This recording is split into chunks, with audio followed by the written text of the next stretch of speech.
Satu, dua, tiga. Bismillahirrahmanirrahim. Assalamualaikum warahmatullahi wabarakatuh. Pada video kali ini, kami akan membuat satu video dokumentari berkenaan pandangan ulama-ulama falsafah berkenaan riba. Sebelum kami mulai video, saya akan memperkenalkan terlebih dahulu diri saya. Saya Muhammad Amal Firdaus bin Nuzul Amran, 22002820. Saya Muhammad Ashraf bin Muhammad Syukri, nombor metrik 22000282. Saya Muhammad Akil Iman bin Muhammad Solihin, nombor metrik 22002757. Saya Muhammad Iqbal Amani bin Azman, nombor metrik 22002759. Baik.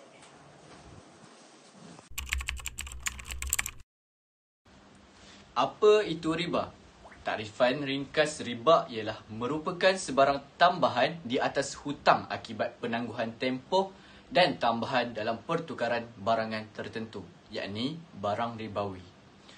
Ia merangkumi riba daripada hutang, yakni riba ad-duyun, dan riba melalui pertukaran barangan ribawi, yakni riba al-buyu'. Seterusnya, apa pula riba ad-duyun dan riba al-buyu'? Riba ad-duyun ialah riba yang muncul dari hutang. Ia merupakan lebihan yang terhasil disebabkan tempoh. Ia terbahagi kepada dua, iaitu riba al-qard dan riba al-jahiliyah. Riba al-qard iaitu sebarang manfaat tambahan yang disyaratkan ke atas pemberi jumlah pinjaman pokok. Syarat ini dibuat pada awal kontrak pinjaman. Ia dikenakan oleh pemberi pinjam kepada yang meminjam.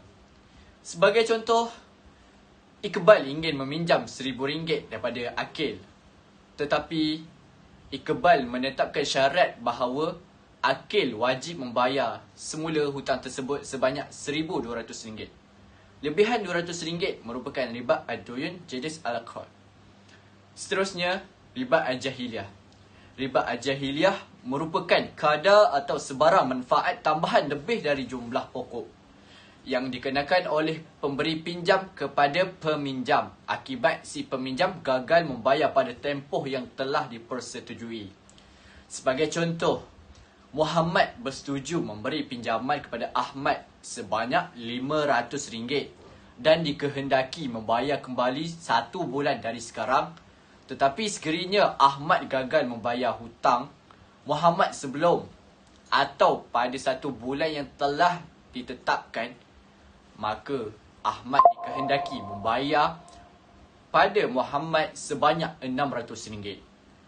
Lebihan sebanyak RM100 merupakan riba ad-duyun jenis al-jahiliyah. Seterusnya, kita pergi kepada riba al-buyu'. Riba jenis ini pula muncul daripada jual beli barangan ribawi. Ia merupakan ketidaksamaan pada berat atau kuantiti pertukaran dua barang ribawi atau pertukaran tersebut dibuat secara tangguh. Pertama, riba an-nasa'. Ia merupakan jual beli atau pertukaran dua barangan ribawi yang sama jenis dan pertukaran tersebut dibuat secara tangguh, iaitu tidak sempurna dalam satu masa.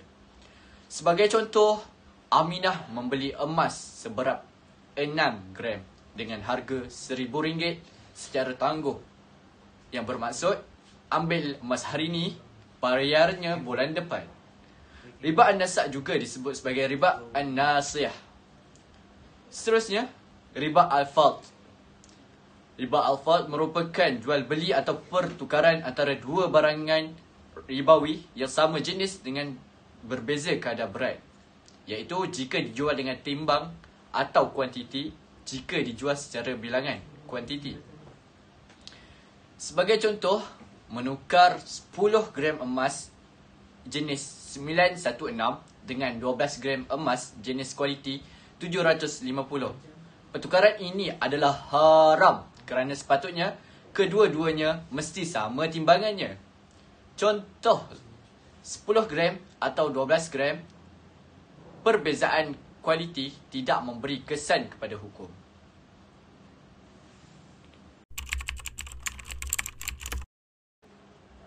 Di dalam Al-Quran, Allah telah mengharamkan riba secara berperingkat. Menurut Quraisy Shihab, perkataan riba telah berulang sebanyak 8 kali dan ia dapat dilihat dalam 4 surah yang berbeza, iaitu surah Al-Baqarah, Ali Imran, An-Nisa dan juga Ar-Rum. Untuk mengetahui dengan lebih lanjut, kita akan telusuri bagaimana peringkat pengharaman riba di dalam Islam ini berlaku. Pada peringkat yang pertama, ayat 39 surah Ar-Rum. Ayat ini diturunkan untuk memberitahu kita bahawa Allah membenci perbuatan riba dan mensuruh kita mencari keredaan dengan meninggalkan riba. Ayat ini juga memberi gambaran secara tidak langsung yang menunjukkan pengharaman riba dan Allah menggantikan riba dengan zakat sebagai medium untuk mencapai keredaan Allah. Peringkat yang kedua semakin ditekankan tentang pengharaman riba melalui kisah kaum Yahudi yang menghalalkan perbuatan tersebut. Kita boleh melihat berdasarkan ayat 160 dan 161 di dalam surah An-Nisa. Ayat ini menunjukkan riba adalah satu jalan yang batil. Ia menganiaya orang lain dan ini merupakan suatu tindakan yang kejam. Di akhir ayat tersebut menunjukkan azab yang akan diberikan Allah adalah suatu penekanan yang mengharamkan riba daripada diambil. Imam At-Tabari dalam menafsirkan ayat ini juga mengatakan riba yang diharamkan ke atas Yahudi merupakan riba yang sama juga diharamkan kepada Muslim. Peringkat yang seterusnya dapat kita lihat di dalam ayat 130 surah Ali Imran. Ayat ini tidak menyatakan secara terus bahawa riba itu adalah haram, tetapi Allah melarang hambanya daripada mengambil harta secara berlipat ganda. Walau bagaimanapun, kita mengetahui bahawa riba juga merupakan sebahagian daripada perkara ini kerana ia juga mengambil keuntungan secara berganda dan ia juga adalah merupakan termasuk di dalam perkara yang dilarang. Di akhir perjalanan dakwah baginda sallallahu alaihi wasallam, Allah menurunkan wahyu yang menunjukkan pengharaman riba secara jelas tanpa berselindung lagi melalui surah Al-Baqarah ayat 275 hingga 279. Ayat ini menunjukkan Allah melarang riba secara jelas dan mutlak. Tidak boleh diambil walaupun sedikit, apatah lagi di dalam jumlah yang berbanyak. Ayat ini juga memberitahu Allah dan Rasulnya akan memerangi sesiapa sahaja yang melakukan perkara ini. Pengharaman riba bukan sahaja terdapat di dalam Al-Quran, malah ia juga terdapat di dalam hadis-hadis sallallahu alaihi wasallam. Antaranya ialah daripada Jabir radhiyallahu anhu. Nabi sallallahu alaihi wasallam mencela penerima dan pembayar bunga dan orang yang mencatat serta orang yang menyaksikannya. Baginda bersabda, mereka semua di dalam dosa. Hadis riwayat Muslim, Tirmizi dan juga Ahmad. Di dalam hadis yang lain juga dari Abu berkata Al-Khudri radhiyallahu anhu, Nabi SAW bersabda, janganlah kamu saling berlebih-lebihan. Janganlah kamu jual perak dengan perak kecuali keduanya asal adalah sama, dan janganlah kamu berlebih-lebihan, dan janganlah kamu jual barang yang raib. Hadis riwayat Bukhari, Muslim, Tirmizi, An-Nasai dan juga Ahmad. Berdasarkan nas daripada Al-Quran dan juga hadis, jelaslah kita riba merupakan suatu perkara yang batil di dalam Islam. Dan janganlah kita mengikuti perkara yang telah dilakukan umat terdahulu agar kita tidak menzalimi sesama makhluk dan akhirnya mencapai keredaan Allah.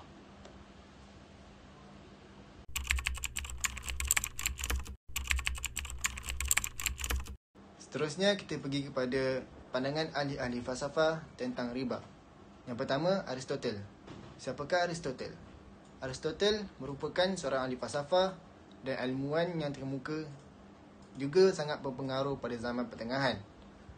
Beliau mempelopori penyelidikan soal logikal, memperkayakan hampir setiap cabang falsafah dan memberi sumbangan yang tidak terkira besarnya terhadap ilmu pengetahuan.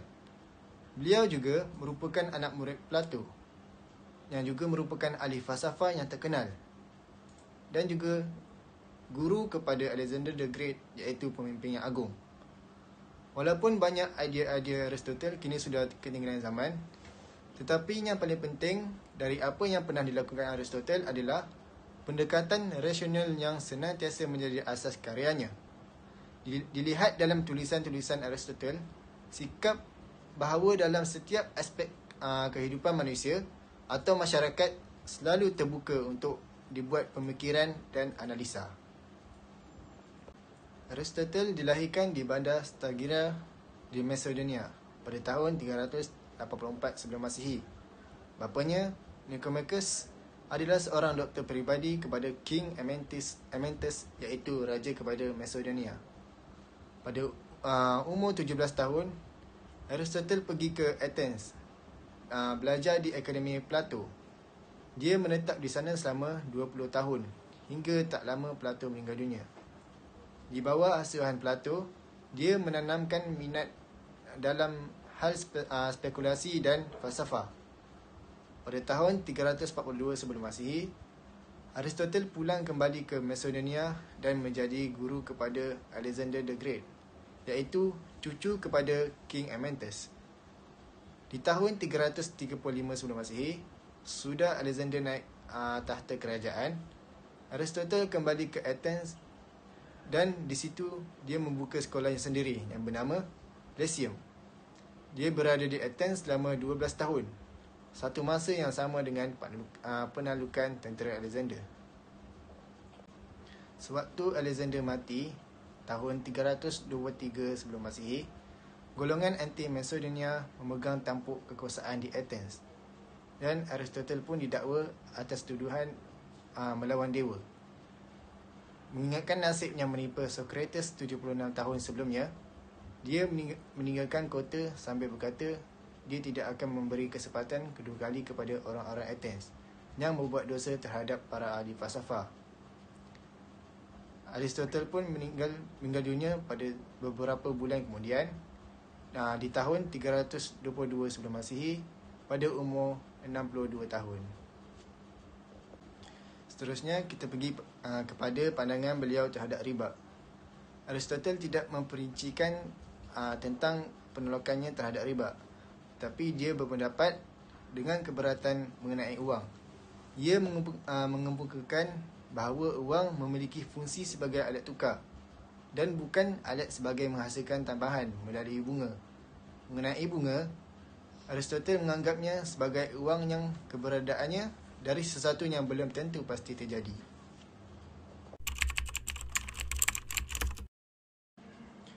Nombor 2, Thomas Aquinas. Siapakah Thomas Aquinas?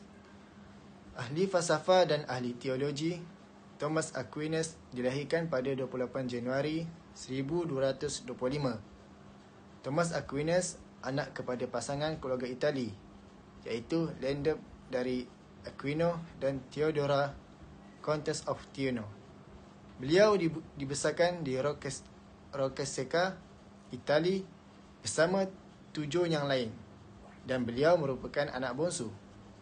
Walaupun ahli keluarga Thomas berketurunan Maharaja Frederick I dan Henry IV, mereka dianggap sebagai bangsawan yang lebih rendah, yang berpegang teguh kepada agama dan juga melibatkan diri dengan aktiviti gereja. Sebelum Thomas dilahirkan, seorang pendeta suci telah mengkabarkan dalam ramalannya anak yang dikandung Theodora akan memasuki pendakwa perintah Friar, Order of Friar Preachers, dan menjadi seorang pelajar yang cemerlang serta mencapai tahap suci yang tertinggi.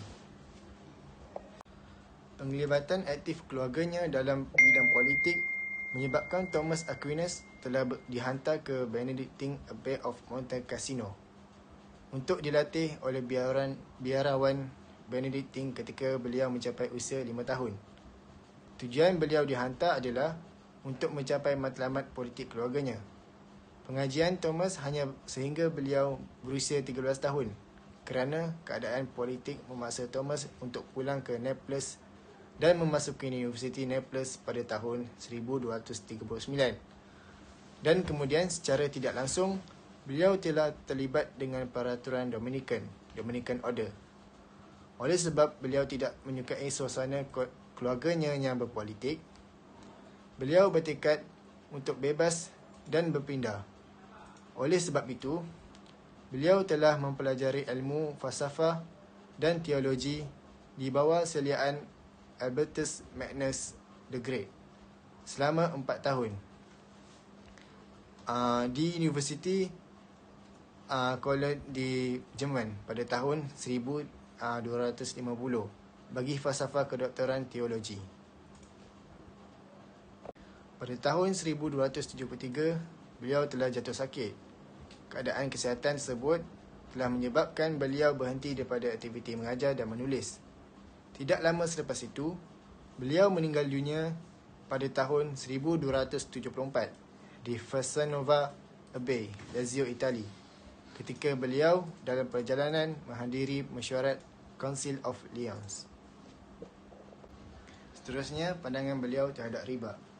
Pertama, wang adalah sebuah standard yang dibuat oleh manusia untuk mengukur nilai suatu barang untuk berdagang. Yang kedua, barang terbagi kepada dua. Yang pertama, fungible goods, barang yang boleh digantikan oleh barang lain dan mengalami penurunan nilai hingga boleh habis akibat digunakan. Kedua, non-fungible goods, barang yang tidak berkurang nilai meski digunakan berkali-kali. Ketiga, wang adalah fungible goods kerana ketika menggunakan wang untuk membeli barang, kita kehilangan wang tersebut. Yang keempat, seseorang yang meminjam wang berhak mendapatkan pengembalian, tetapi tak boleh meminta untuk mendapat tambahan atas penggunaan wang dari meminjam. Oleh kerana itu, ia akan menjadi riba. Seterusnya, yang ketiga, Imam Ibn Qayyim. Nama beliau ialah Muhammad bin Abi Bakar bin Ayyub bin Sa'd Al-Zar'i Al-Dimashqi. Bergelar Abu Abdullah Syamsuddin atau lebih dikenal dengan nama Ibn Qayyim Al-Jauziyah. Dinamakan kerana ayahnya merupakan penjaga, yakni Qayyim, di sebuah sekolah tempatan yang bernama Al-Jauziyah. Dalam bahasa Arab, namanya ditulis Syamsuddin Muhammad bin Abi Bakar bin Ayyub Ibn Qayyim Al-Jauziyah. Dilahirkan di Damaskus, Syria pada tanggal 29 Januari 1292 dan meninggal pada 23 September 1350. Beliau merupakan seorang imam sunni, cendekiawan dan ahli fikih yang hidup pada abad ke-13. Ia ialah ahli fikih bermazhab Hambali. Di samping itu juga seorang ahli tafsir, ahli hadis, penghafal Al-Quran, ahli ilmu nahu, ahli usul, ahli ilmu kalam, sekaligus seorang mujtahid. Dia mempelajari ilmu faraid dari bapaknya kerana dia sangat berbakat dalam ilmu itu.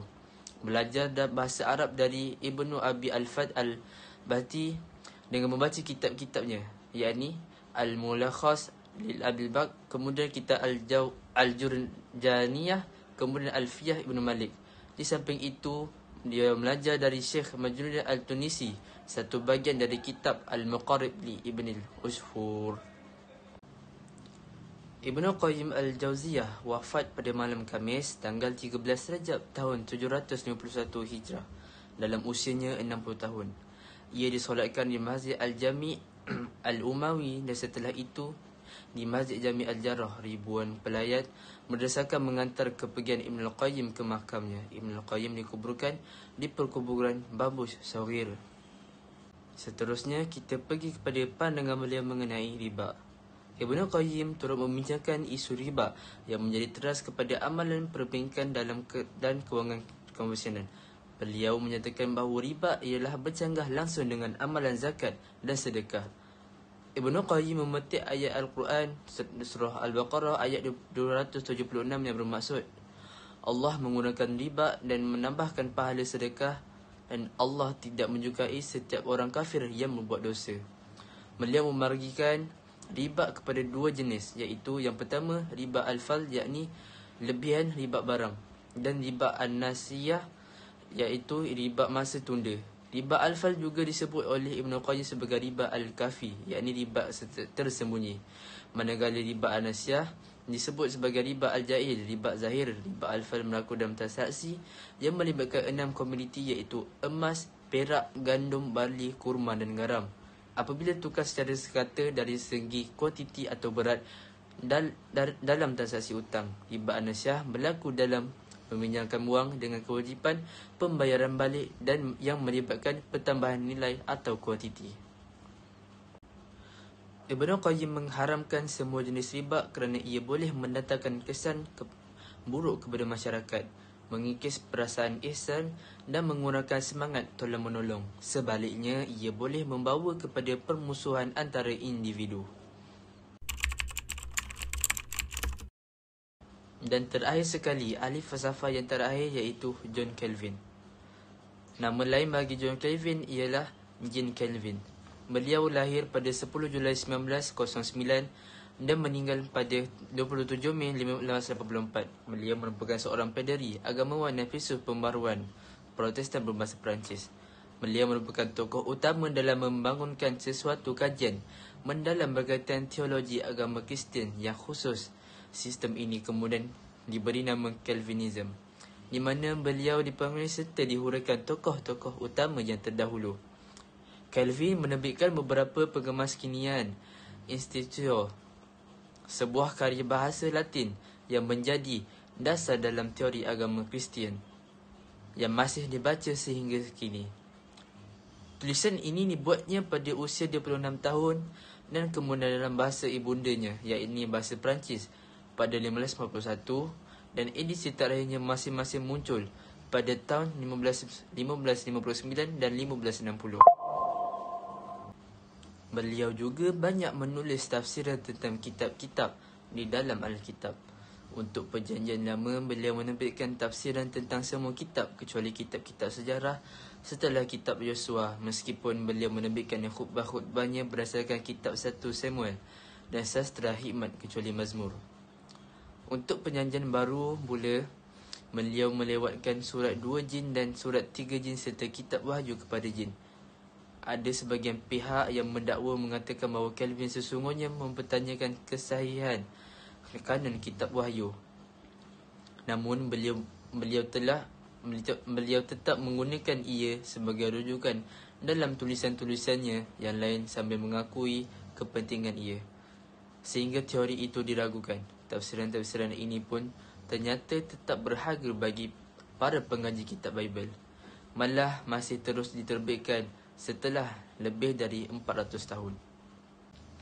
Seterusnya, kita beralih kepada pandangan Calvin. Beberapa pandangan Calvin tentang riba adalah sebagai berikut. Yang pertama, dosa jika bunga memberatkan. Yang kedua, jika dia membiak. Yang ketiga, tidak menjadikan pengambil bunga sebagai pekerjaan hakiki. Dan terakhir, jangan mengambil bunga dari orang miskin. Menjelang 1750, riba bukan lagi penjahat utama. Walaupun operasinya pernah berleluasa, kebanyakan aktivitinya pada masa ini telah menjadi pengecualian yang dibenarkan, yang disahkan oleh dunia perundangan, teologi dan ekonomi. Ia kebanyakannya dianggap sebagai perkara yang baik. Riba, iaitu memungut faedah sebagai keuntungan atas nama pinjaman, menjadi sebahagian besarnya dibenarkan dalam tradisi Katolik, selepas banyak pengecualian kepada larangan umum dibenarkan. John Calvin dalam tradisi Protestan mengambil jalan yang berbeza tetapi sampai pada kesimpulan berkesan yang sama, membawa mengutip faedah sebagai keuntungan atas pinjaman, kebanyakannya yang boleh diterima. John Calvin dari Perancis, seorang pembaharu Protestan, adalah seorang yang terpinggir dalam perbincangan mengenai riba, sejenis retakan dalam kehomogenan tradisi Katolik terhadap riba yang mula wujud kembali apabila Thomas Aquinas cuba menjelaskan apa sifat riba itu pada hakikatnya. Akhir sekali, hasil perbincangan di atas yang boleh kita simpulkan ialah riba adalah tambahan yang berlaku dalam pembelian barangan atau hutang. Ia dianggap sebagai satu sumber keuntungan bagi sesetengah pihak. Apabila Islam muncul, ia memulakan proses menghapuskan riba dengan menilai riba sebagai perbuatan keji dan menindas rakyat dan orang yang tidak berkemampuan. Ia dilaksanakan secara berperingkat seperti mana pengharaman arak, bagi memberi ruang kepada orang yang terlibat meninggalkannya secara perlahan-lahan. Dengan penurunan ayat daripada surah Al-Baqarah yang menunjukkan pengharaman riba secara keseluruhan kepada umat Islam. Sedangkan di sisi ahli falsafah, mereka berselisih pendapat dalam masalah riba. Ada di antara mereka yang menolak riba dan menganggapnya sebagai sesuatu yang tidak patut diamalkan, dan ada juga yang membenarkannya di bahagian tertentu.